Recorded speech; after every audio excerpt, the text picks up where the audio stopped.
berapa, itu udah ada jumlah siswa berapa, udah tinggal kali. Jadilah pelapor duit dia. Itu pusat, Pak? Pusat semua. Makanya kalau kebijakan ini diserahkan ke Pemprov, udah jatah Pemprov misalnya, jatah pemerintah provinsi untuk mengelola SMA SMK misalnya, oke, dengan uang suatu misal, mohon maaf ya, 168 miliar, sini kita yang kelola. Saya akan jamin sekolah tanpa ada pungutan lagi. Kalau kurang uang dari 168 ini, ditambahin lagi dengan uang provinsi. Udah, makanya otonomi daerah kasih kewenangan ke gubernur. Nah itu harusnya direkam. Ya ini saya rekam. Oh direkam. Oh iya. Iya. Itu pesannya Mbak. Kalau memang kayak gini Mbak, anggaran dari pusat melalui APBN, melalui mekanisme ini diserahkan nih ke pemerintah provinsi. Yang notabene pemerintah provinsi hanya nyatat aja sama melakukan verifikasi aja. Terus kemudian diserahkan lagi ke kepala sekolah, ke sekolah-sekolah. Mbak, ini kita bicara sumber daya manusia. Sumber daya manusia ini mampu atau tidak? Saya bukan sudut pandang mendiskreditkan kepala sekolah, tidak. Tapi ini berlaku untuk semua. Nah, dan tentu harusnya jikalau ini misalnya anggaran untuk, ini kan bantuan operasional satuan pendidikan, nggak ada sebenarnya nama BOS, sekarang udah namanya BWSP, bantuan operasional satuan pendidikan. Untuk ini adalah bantuan untuk operasional di satuan pendidikan, gitu kan? Nah, seharusnya operasionalnya ini harusnya disiapin dulu. Operasionalnya ini untuk apa aja? Untuk proses belajar mengajar itu dibutuhkan apa saja? Bukan hanya datang ke sekolah, datang ke kelas, ada guru, ada siswa, belajar mengajar seperti apa. Kan tidak hanya sebatas itu, tapi ada kegiatan-kegiatan sekolah, ada kegiatan-kegiatan lain. Saya terima kasih banyak pemerintah pusat juga bantu mendukung lewat dana alokasi khusus pembangunan fisik untuk dak fisik Mbak. Jadi setiap tahun Pemprov Kalteng itu ada dak fisik dari APBN itu untuk membangun sekolah-sekolah, total ada sekitar 150 miliar. 150 miliar untuk dak fisik. Ada lagi 168 M itu dak non fisik, salah satunya dak non fisik khususnya untuk BOS. Kan gitu. Tapi dak, perlu Mbak ketahui, di dalam dak non fisik ini, yang dak non fisik yang untuk BOS ini, di dalamnya juga di Juknis itu masih mengakomodir rehab-rehab yang sifatnya ringan. Harusnya kan masuknya di sini. Di dak fisik. Iya betul. Bukan di dak non fisik. Oh iya. Pak, dari 27 sekolah tadi di Palangkaraya ada berapa sekolah, Pak? Nanti kita cek ya. Ya udah, saya minta datanya aja sih, Pak. Ada datanya 127 ya. Iya, Nanti saya minta datanya itu. Datanya kemarin sudah saya lihat, tapi saya lupa kan banyak sekolah. Nanti kita cek lagi. Saya minta stop dulu untuk perit, jangan dulu diperit karena data ini mau saya kirim ke Pak Menteri, ke Mas Menteri. Berarti untuk, kalau nggak salah ya Pak, untuk tahap kedua itu sekitar Juni-Juli untuk yang dana BOS itu disalurkan. Awal Juli. Nah, tapi untuk di Kalteng berarti di stop dulu Pak, arahan gubernur ya? Arahan Pak Gubernur kita minta stop dulu sampai dengan sistem ini beres lah. Gara-gara di tahap 1 tadi ada 127 Iya, sekolah. Berarti mereka sudah mendapatkan dana itu. Mereka udah dapetin dana itu, mereka udah pakai dana itu, bahkan mereka juga udah siapin untuk gimana caranya bikin laporan itu. Apa yang dilaporkan berarti perencanaan mereka dibuat atas dasar uang itu. Atas dasar uang itu. Iya, dihabiskan untuk itu. Oke.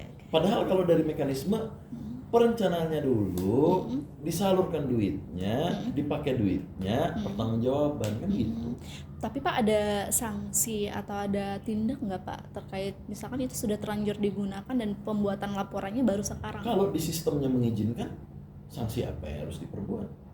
Oh, nggak ada sanksi berarti Pak? Loh, malah sistemnya juga open kok, terus masuk silakan. Bahkan hari kemarin tanggal 12 Juni itu masih ada SMK Karsa Mulia mengupload kertas kerja itu. Jadi yang terakhir mengupload kemarin adalah SMK Karsa Mulia. Di kota Palangkaraya. Seharusnya itu dilaporkan sebelum dana cair ya Pak ya? Betul. Disusun. Berarti Pak kalau kayak Diusulkan. kalau misalkan kayak gitu tuh termasuk temuan dari BPK atau Inspektorat terkait penyalahgunaan atau enggak sih Pak? Sementara karena tidak diatur dalam ininya masih belum. Sementara kan belum ada temuan terkait dengan itu kan. Dan itu temuan baru ketika kita membedah ini semua. Aplikasi saya bedah, Mbak. Aplikasi saya bedah, saya cek. Saya buka aplikasi yang namanya Arkas. Saya buka aplikasi yang namanya Markas. Saya bilang saya hitung gapnya, saya hitung selisihnya. Kok ada selisih? Ternyata dapatlah angka 127 itu. Berarti ini temuan Disdik berarti? Temuan Disdik, karena gini, karena mulai dari kemarin di tanggal 12 Juni, sejak 12 Juni, seluruh RKAS, kan ada kertas kerja. Kertas kerja diverifikasi oleh Dinas Pendidikan, terus kemudian oleh Inspektorat, juga kita ada verifikasi juga dari pusat, kan gitu. Nah, jadilah dokumen kertas kerja setiap sekolah itu jadilah RKAS.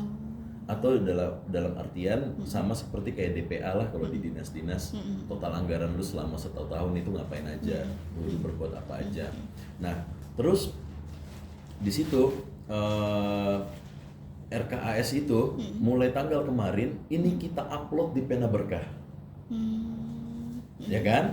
Jadi setiap sekolah, setiap titik itu dia udah ada, misalnya sekolah SMA 1 Palangkaraya, ini sekolah ini sarprasnya apa saja, jumlah siswa berapa, jumlah guru berapa, di bawahnya dana BOS. Itu kita upload di situ, klik di situ, klik di situ, lihatan dana BOS-nya.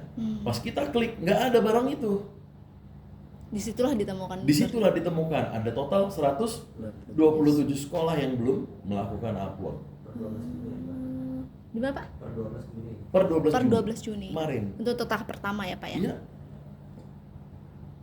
Harusnya kan semua 405 atau 410 sekolah ini kan harusnya ada Arkasnya. 410 sekolah yang ada di Kalteng. 410 sekolah yang ada di Kalteng, ternyata yang mendapatkan BOS itu hanya 405. Karena ada beberapa sekolah yang tidak mau atau menolak dana BOS. Oh, Pak, untuk dana BOS ini berarti masing-masing sekolah berbeda sesuai dengan kebutuhan berarti ya Pak ya? Masing-masing sekolah punya dana BOS beda-beda. Walaupun itu dalam satu wilayah kabupaten kota yang sama. Kayak contoh SMA 1 beda dengan SMA 2 karena jumlah siswanya. Oh, berarti perhitungan pemberian dana BOS itu berdasarkan jumlah siswa. Jumlah siswanya. Jumlah siswa dia 1.000, tinggal kali 1,5 juta, dapatlah angka 1,5 miliar. Tapi kalau untuk pengajuan yang disusun yang kata Bapak sebelum dana cair itu dilakukan pengajuan dulu, itu pengajuan apa aja Pak? Sedangkan perhitungan kan dari siswa. Maksudnya gimana? Itu maksudnya kertas kerjanya. Kertas kerja itu jadi penyusunan penggunaan dana BOS ini diatur dalam Juknis. Juknisnya dari Kemendikbud. Nah, terus Juknis dari Kemendikbud ini mengatur mereka untuk menyusun kertas kerja yang diusulkan ke dalam aplikasi. Nah, di situ di dalam Juknis itu jelas Mbak apa yang boleh, apa yang tidak boleh. Kayak misalnya uang itu dibungakan untuk kepentingan pribadi itu tidak boleh, dan hal-hal lainnya yang menguntungkan pribadi tidak boleh. Nah, itu disusunlah dalam bentuk kertas kerja, lalu kertas kerja diperik jadilah RKAS. Di dalam kertas kerja itu tuh termasuk apa aja sih Pak kebutuhan sekolah? Kebutuhan sekolah. Jadi di situ ada yaitu tadi ada kegiatan sekolah, ada kegiatan kesiswaan di situ, ada lomba-lomba misalnya, terus kemudian ada kegiatan pengembangan kapasitas guru di situ. Ada in-house training. Termasuk fasilitas fisik berarti ya Pak ya? Nah, jeleknya ternyata pas saya buka BKU masih memang diperbolehkan di dalam Juknis untuk menggunakan anggaran BOS itu untuk fisik. Tetapi yang tidak bersifat sedang atau berat gitu. Ringan-ringan, rehab-rehab ringan boleh, kalau atap jebol boleh pakai itu. Nah, harusnya kan kalau memang memungkinkan yang kita bicara aturan dan uang itu alokasi untuk apa, Mbak? Harusnya uang fisik ya untuk fisik. Non fisik ya non fisik. Berarti BOS ini untuk non fisiknya berarti ya Pak ya? Berarti selain jumlah siswa yang dihitung oleh pusat, berarti juga termasuk kebutuhan yang diajukan oleh sekolah. Kebutuhan diajukan oleh sekolah disesuaikan, dipas-pasin sama plafon. Uangnya dia dapat, misalnya dia dapat 2,2 miliar. Kayak di SMA 2 itu dapat 2,2 miliar. Nah, penggunaan mereka ini pas-pasin sama ininya. Sama yang itu. Sama plafonnya. Berarti kebalik dengan 127 tadi. Kalau 127 tadi kan dia menyesuaikan uang yang sudah ada kan untuk Bakal pelaporannya. seperti itu. Bahkan karena mereka malah kalau menurut saya mereka tanpa perencanaan menggunakan uang itu. Betul. Karena perencanaannya belum masuk. Makanya Pak Gubernur, saya setuju dengan langkah Pak Gubernur. Saya setuju, saya siap melaksanakan arahan Pak Gubernur. Kita akan surat di Kemendikbud. Terus kemudian kita akan sampaikan bahwa ini 127 sekolah aja di dalam aplikasi, Ibu. Sebenarnya kalau masalah kalau sistem ini proper, dia nggak akan menciptakan celah-celah untuk ini. Iya betul. Jadi Pak, berarti Distrik sekarang sedang menyurati kepala sekolah yang termasuk Yang jelas itu 127. 127 Untuk apa sih itu. Pak? Surat itu berisi apa maksudnya? Surat itu berisi pesan bahwa sekolah segera mengusulkan kertas kerja yang berisi tadi untuk segera mengusulkan kertas kerja berisi porsi-porsi maksimal. Nah itu yang saya atur. Berarti itu bukan termasuk penyalahgunaan berarti apa ya? Penyalahgunaan itu apabila di perencanaan beda dengan yang dibelanjakan. Penyalahgunaan dong. Iya betul. Kita merencanakannya itu sudah terencana nih, misalnya dengan RKAS itu tadi. Dengan RKAS itu sudah terencana melakukan ABCD. Nah, tapi di penggunaannya tidak melaksanakan ABCD itu. Itu tentu penyalahgunaan. Nah, tetapi penyalahgunaan ini dari sistem dia nggak bisa, Mbak. Dari penggunaannya, mereka ketika mengupload BKU itu disesuaikan dia sama perencanaan ini. Jadi dia plafon juga, misalnya dia untuk misalnya memperbaiki paving block misalnya. Nah itu sudah ada di perencanaannya di sini. Di sini dia menyerap juga, boleh. Nah tetapi permasalahannya adalah penyalahgunaan itu misalnya dana BOS digunakan untuk